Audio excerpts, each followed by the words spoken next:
வணக்கம் உறவுகளே, KA ஜெஃப்னா அரோ சேனலிலூடாக உங்களை சந்திப்பதில் பெரும் மகிழ்ச்சி.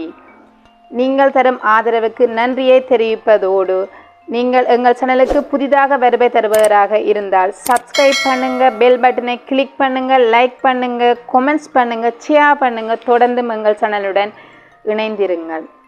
வணக்கம் உறவுகளே, உங்களை சந்திப்பதிலே பெரும் மகிழ்ச்சி அடைகின்றோம். உறவுகளே, நாங்கள் இந்த KA ஜெஃப்னா அரோ என்ற சேனலின் ஊடாக உங்களுக்கு பல தகவல்களை தந்து கொண்டிருக்கின்றோம். அந்த வகையிலே இன்றும் காகம் பற்றிய ஒரு தகவலைத்தான் உங்களுக்கு தர இருக்கின்றோம். அதாவது உங்களுக்கு தெரியும், காலை மாலை அல்லது பின்னேரம் என்று ஏதாவது ஒரு நேரத்தில் ஏதாவது ஒரு நாளில் காகம் வந்து இந்த வீட்டுக்கு முன்பு அல்லது பின்பு நின்று கரையும். அந்த காகம் கரைவதற்கு நாங்கள் எல்லோரும் நம்பியிருப்பது ஏதோ விருந்தினர்கள் வரப்போகிறார்கள், அதற்காகத்தான் அந்த காகம் கரைகிறது என்று. அது ஒரு காரணமாக இருந்தாலும் அதை விட இன்னும் பல காரணங்கள் இருக்கிறது. அதை பற்றிய ஒரு தகவலைத்தான் முழுமையாக தர இருக்கின்றோம். உங்களுடன் தொடர்ந்தும் இணைந்திருங்கள். நீங்கள் புதிதாக எமது சேனலுக்கு வருவராக இருந்தால் எமது KA ஜெஃப்னா அரோ என்ற சேனலை சப்ஸ்கிரைப் பண்ணுங்கள், லைக் பண்ணுங்கள், அந்த பெல் பட்டனை கிளிக் பண்ணுங்கள், ஷேர் பண்ணுங்கள். உங்களுடைய கருத்துக்களையும் தெரிவித்துக் கொள்ளுங்கள். அப்பொழுதுதான் நாங்கள் போடுகின்ற சகல விதமான பதிவுகளும் உங்களை வந்தடையும். மறந்து விடாதீர்கள். வாருங்கள், இப்பொழுது அந்த காகத்தை பற்றிய தகவலோடு இணைந்திருப்போம். பறவை இனங்களிலே மிகவும் அறிவு திறன் கூடிய பறவையாக காகம் கருதப்படுகிறது. அந்த ஆய்வும் அப்படித்தான் சொல்கிறது. அதுக்கு பல உதாரணங்கள் சொல்கிறார்கள். அதாவது உங்களுக்கு தெரியும், சில இடங்களில் பார்த்திருப்பீர்கள், கதை கூட கேள்விப்பட்டிருப்பீர்கள். அந்த காகம் தண்ணி குடிப்பதற்காக போகும், தண்ணி எட்டாது, அதுக்குள்ளே சிறு சிறு கல்லுகளை போட்டு தண்ணி மேலே வரை குடித்து விட்டு செல்லும். அதை பார்த்திருப்பீர்கள். அதை விட அண்மையில் கூட ஜப்பானிலே ஒரு சம்பவம் நடந்திருக்கிறது. அதைத்தான் ஆய்வாளர்கள் ப்ரூவ் பண்ணியிருக்கிறார்கள், அதாவது நிரூபித்திருக்கிறார்கள். ஒரு விதையை எடுத்துக்கொண்டு போகிறது, அது அதனுடைய மேற்பரப்பு உடைக்க முடியவில்லை. அது என்ன செய்தால் கொண்டு ஒரு வீதியிலே, ஜப்பானில் ஒரு வீதியிலே போடுகிறது. அதால் போகிற வார வாகனங்கள் அதை நெரிக்கிறது. அதாவது நெரிக்கும் பொழுது அந்த விதை உடையோடுகிறது. அதுக்குள்ள அந்த உணவை எடுத்து அது உண்கின்ற மாதிரியான உண்மையான ஒரு வீடியோவை பதிவு செய்திருக்கிறார்கள். அப்பொழுது பாருங்கள், தன்னால் உடைக்க முடியாவிட்டாலும் அதை எப்படி உடைப்பது என்பதை அறிந்து கொண்டு அது கொண்டு போய் இந்த வீதியிலே போட்டிருக்கிறது. அதனால் இதை விட பல காரணங்கள் அறிவுத்திறன் கூடிய என்பதற்கு நிரூபித்திருக்கிறார்கள். உங்களுக்கு தெரியும், கழுகோட கூட சண்டையிடும் வெள்ளமை கொண்டது காகம். ஆனாலும் கழுகு தந்திரமாக அதனிடம் இருந்து தப்பிவிடும் என்பதற்கு அப்பால் அது தன்னுடைய நேரத்தை காகத்துடன் கழிக்காமல் நழுவிவிடும் என்றுதான் சொல்ல வேண்டும். ஏனென்றால் காகம் ஆக உயரமான இடத்துக்கு பறக்க முடியும், கழுகோடு சேர்ந்து பறக்க முடியாது. அப்போ கழுகு என்ன செய்ய வேண்டாம், இனியில் என்ற உயரத்துக்கு போய்கொண்டே இருக்கும். காகம் ஒரு அளவு மட்டும் போட்டு இயலாமல் அதுக்கு மூச்சு திணற தொடங்கிடும். அதனால் கழுகிடமிருந்து அது பிரிந்து வேறொரு திசை சென்றுவிடும். கழுகும் அந்த சண்டையிலிருந்து விலகிக்கொள்ளும். இவ்வாறு சொல்லி கொண்டு போனாலும் காகத்தின் கூட்டில் தான் குயில் முட்டையிடும். குயிலுக்கு அந்த கூடு கட்ட தெரியான்னு சொல்வார்கள். அதில் எவ்வளவு உண்மை இருக்கிறது என்று தெரியாது. ஆனாலும் குயிலின் முட்டையை காகம் பொறிக்க மட்டும் பாதுகாப்பாக வைத்திருக்கும். பொறித்த பிறகு அதனுடைய குஞ்சு வந்த உடனே அந்த சத்தங்கள் வேறுபடும்.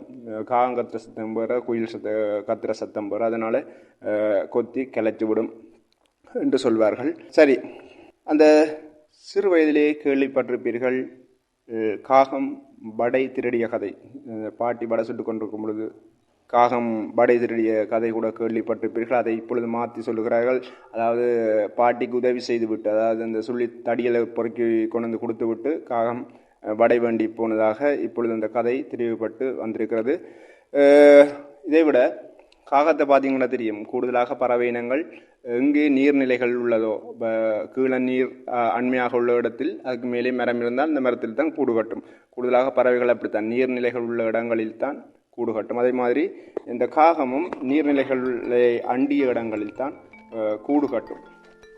அந்த வெப்பத்தை தணிப்பதற்காக அது அப்படி செய்கிறது. இதை விட சுற்றுச்சூழலை சுத்தப்படுத்தும் பறவை இனங்களில் முதன்மையானது இந்த காகம் என்று சொல்வார்கள். என்றால் காகம் எல்லா வகையான உணவுகளையும் தாராளமாக உண்ணும். அதனால் அது சுற்றுச்சூழலை சுத்தப்படுத்துவது என்று சொல்கிறார்கள். காகத்தை பயிற்றுவிக்க முடியும். மைனா அதுகளை எல்லாத்தையும் விட காகத்தை வேகமாக பயிற்றுவிக்க முடியும். அதாவது மனிதரைப் போல கூட கதைக்க வைக்க முடியும் என்று சொல்கிறார்கள், நிரூபித்தும் இருக்கிறார்கள்.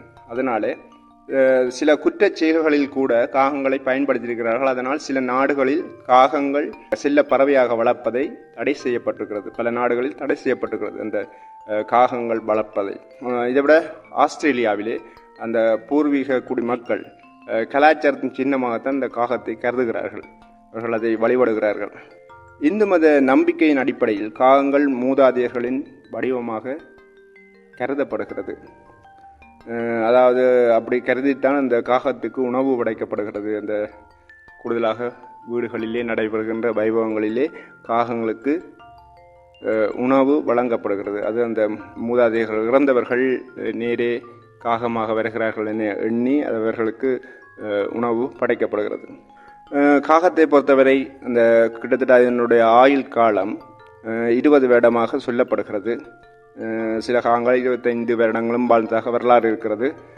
ஆண் காகம் 5 வயதிலும் பெண் காகம் ஒரு 3 வயசிலும் தான் பருவத்துக்கு வருகிறது. பருவத்துக்கு வந்த உடனேயே காகங்கள் திருமணங்களை முடித்துக் கொள்கிறது. அதாவது திருமணம் என்பது இணைந்து வாழ்தல், இணைந்து வாழ்வதை மேற்கொள்கிறது. இணைந்து வாழ்ந்தாலும் மிகவும் ஒழுக்கமான பறவை காகம். அதாவது மிகவும் கூச்ச சுபாவம் உள்ள பறவையும் காகம்தான். இப்போ இனப்பெருக்க காலங்களில் எல்லாம் வெளிப்படையாக அவைகள் இனப்பெருக்கத்தில் ஈடுபட மாட்டாது. காடுகளை நோக்கித்தான் காகங்கள் செல்கின்றன அந்த இனப்பெருக்கத்துக்காக. பிறகு அந்த கூட்டிலே வந்து தங்களுடைய வாழ்வு காலத்தை கழிக்கின்றன. இதைவிட காகத்தை பொறுத்த வரைக்கும் அந்த எவ்வளவுதான் கழிவுகளை சாப்பிட்டாலும் மாலை என்றவுடன் எங்கேயாவது ஒரு நீர்நிலைகளை பார்த்து அங்கே குளித்து விட்டுத்தான் காகம் தன்னுடைய கூட்டை அடையும். நீங்கள் பார்த்தா தெரியும், இங்கே ஒரு தண்ணியில் ஏதோ சிறு குட்டையாக இருந்தாலும் அங்கே காகம் மாலை நேரங்களிலே குளிக்கிறதை பார்த்திருப்பீர்கள். ஆகவே சுத்தமான பறவை காகம் என்றும் சொல்கிறார்கள். இதைவிட மிகவும் அசிங்கமான பறவை காகம் என்று கூட சொல்கிறார்கள். இதைவிட இன்னும் ஒன்றை இங்கு கூற வேண்டும். அதாவது சேர்ந்துண்ணும் பழக்கம். அதாவது ஒரு சாப்பாட்டை கண்டுவிட்டால், காகம் கண்டுவிட்டால் எல்லா காகத்தையும் கூப்பிட்டு எல்லா காகத்தையும் சாப்பிட செய்கிற அந்த சேர்ந்துண்ணும் பழக்கம் காகத்திடம் மட்டுமே இருக்கிறது. அத்தோடு அந்த சூழலை சுத்தம் செய்கின்ற மிகப்பெரிய ஒரு கடமையை காகம் செய்கிறது என்றால் நாங்கள் எல்லோரும் நம்பத்தான் வேண்டும். மாறாக மறுபக்கத்தில் பார்த்தால் அதனுடைய எச்சம் இல்லாத இடம் இல்லை என்ற அளவுக்கு அதனுடைய எச்சங்களை எல்லா இடத்திலையுமே அது விட்டு செல்றது அது சூழலுக்கு இன்னும் ஒரு பாதிப்பாகவும் இருக்கிறதை இந்த இடத்திலே குறிப்பிட்டு சொல்ல வேண்டும். ஒரு காகம் இறந்து விட்டால் அந்த மனிதர்கள் எவ்வாறு அந்த இறந்த உடலை வைத்து மற்றவர்களை அழைத்து அந்த இறுதி கிரியைக்கான ஆயத்தங்களை செய்வார்களோ அதே போல காகங்களும் பல காகங்கள் கூடி கத்துவதை நாங்கள் காணக்கூடியதாக இருக்கும். நான் நினைக்கிறேன் அதுவும் அவர்களுடைய அந்த இறந்தவர்களுக்கான ஒரு அஞ்சலியாக இருக்கலாம், அல்லது இறந்தவர்களுக்கான ஒரு ஓண்டு ஊடலாக இருக்கலாம். அப்படித்தான் இருக்கலாம். அதிகமாக காகங்கள் வீட்டுக்கு வந்தால் நல்ல காரியம் நடக்கும் என்று பலர் சொல்கிறார்கள். அதிலே ஓரளவு உண்மை இருந்தாலும் சில தீமையான விடயங்களும் இருக்கிறது. அதை நான் பிற்பாடு சொல்கிறேன். இப்போ நாங்கள் நடந்து போகும் பொழுது காகம் எங்கள் மேலே பட்டு கொண்டு போனால் அது அந்த எங்களுடைய உடல்லே ஏதோ ஒரு உபாதை வரப்போவதற்கான அறிகுறி என்றும் சொல்கிறார்கள். அதாவது அந்த இடமிருந்து பலமாக சுற்றி பறந்தால் ஏதாவது ஒரு நன்மை கிடைக்கும் என்றும், இந்த பலமிருந்து இடமாக சுற்றி பறந்தால் தீமை நடக்கும் என்றும் ஒரு ஐதீகம் இருக்கின்றது. காகம் கண்டபடி அது காரணமின்றி கரைந்தால் பஞ்சம் பெறப்போவதாகவும், காரணம் இந்த சுற்றி பறக்குங்க, சுற்றி பாருங்க, சுற்றி பறந்து கரையும் கத்தும். அது என்னண்டா இந்த உங்களுக்கு எதிரானவர்களுடைய தொல்லை அதிகரிக்கப் போவதாகவும், அதாவது இரவில் சும்மா கண்டபடி இரவில் காகம் கண்டபடி கத்தினா ஆபத்து வர்றதுக்கான ஒரு அறிகுறி என்றும் சொல்கிறார்கள். அது சரி, காகம் கனவில் வந்தால் என்ன நடக்கும் என்று நினைக்கிறீர்கள்? காகம் கனவில் வந்தால் நல்ல ஒரு அறிகுறி என்றும் சொல்கிறார்கள். காகம் கூடு கட்டினா கூட நன்மை என்று தான் சொல்கிறார்கள். அதை விட கனவில் வந்தாலும் ஒரு நல்லதுக்கான ஒரு அறிகுறி என்று தான் சொல்கிறார்கள். இப்படியே நீங்கள் அந்த கூடுகளை பார்த்தா தெரியும், குஞ்சுகளை பராமரிப்பது பெண் காகம்தான், அந்த கூட்டை பராமரிக்கிறது தான் ஆண் காகம். கற்புக்கு கூட காகத்தை சொல்லுவார்கள். அதாவது தண்ட சோடியோட மட்டும்தான் அந்த காகம் சேரும். வேற ஒரு காகத்தோடையும் காகம் சேராது. உலகிலே சிறந்த மாற்றாந்தாய் காகம் என்றும் சொல்கிறார்கள். அதாவது மாற்றாந்தாய் என்பது பாருங்க, குயில் தன் கூட்டுக்குள்ள முட்டை இட்டாலும் குயிலிൻ്റെ முட்டையும் காகத்தின முட்டையும் கிட்டத்தட்ட ஒரே மாதிரி இருந்தாலும் ஆனால் காகம் இனங்கண்டுடும். இருந்தாலும் குஞ்சு பறிக்க மட்டும் குயிலிൻ്റെ முட்டையை வச்சு பராமரிக்கும். அதனால் மாற்றாந்தாய் இல்லை மிகவும் சிறந்தது காகம் என்றும் சொல்கிறார்கள். இதைவிட யமதர்மன் அதாவது யமன் காகம் வடிவில் மனிதர்களின் நிலையை அறிந்து போவதாகவும் இந்து மக்களிடையே ஒரு ஐதீகம் இருக்கிறது. அதாவது யமனானவர் அந்த காக வடிவிலே அறிந்து வீடுகளை அறிந்து பார்த்து மனிதர்களை பார்த்து அறிந்து செல்வதாக ஒரு ஐதீகம் இருக்கிறது. அதனால் காகங்களுக்கு தாராளமாக உணவு வைத்தால் அவர் மகிழ்ச்சி அடைவார் என்றும் அவர் திரும்ப அந்த இடத்துக்கு வரமாட்டார் என்றும் ஒரு அந்த காலத்திலேருந்து ஒரு வழக்கம் இருக்கின்றது. சரி, இனி எங்களுடைய அந்த முக்கியமான பதிவுக்கு வருவோம். காகம் கரைந்தால் உண்மையில் விருந்தினர்கள் வருவார்களா? இதை பற்றி பல ஆய்வுகளை பல நாடுகளிலே மேற்கொண்டிருக்கிறார்கள். அதிலே சிறிதளவு 23 விதமான உண்மை இருக்கிறது என்றும் மிகுதி காகம் கரைவதை பொறுத்துத்தான். அதாவது காகம் நீங்கள் கத்தினது எங்களுக்கு பார்க்கும் பொழுது காகம் கத்துவது எல்லாம் ஒரே மாதிரி தான் தெரியும். ஆனால் காகம் ஒரே மாதிரி கத்துவதில்லை.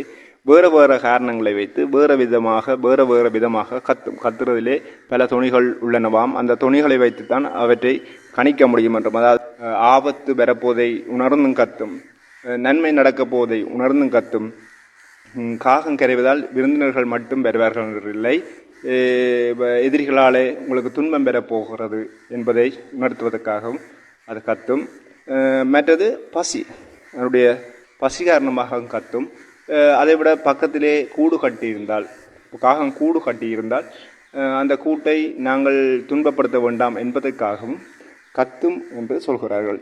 எல்லாவற்றுக்கும் மேலாக நாங்கள் ஒன்றை கடைபிடித்தால் சரி, என்னவென்றால் தாராளமாக நாங்கள் சாப்பிடும் பொழுதோ என்னவோ காகத்துக்கு உணவு படைத்தால் அது அந்த வீட்டுக்கு நன்மை கிடைக்கும் என்றது மட்டும் நிரூபணமான உண்மை. அதை மட்டும் இந்த ஆய்வாளர்கள் திரும்ப சொல்லியிருக்கிறார்கள். நீங்கள் என்ன நடந்தானே, என்ன காகம் வந்தானே, என்ன காகம் கரைந்தாலும் காகத்துக்கு தாராளமாக உணவு வையுங்கள், உங்களுக்கு புண்ணியம் கிடைக்கும், நீங்கள் செய்த பாவங்கள் தீரும், உங்களுடைய இல்லங்கள் சிறப்பு பெறும் என்று சொல்லியிருக்கிறார்கள். நல்லது உறவுகளே, நீங்கள் காகத்துக்கு உணவு வையுங்கள், உங்களுடைய புண்ணியங்களை தேடிக்கொள்ளுங்கள். மீண்டும் ஒரு பதிவோடு உங்களை சந்திக்கின்றேன். நன்றி.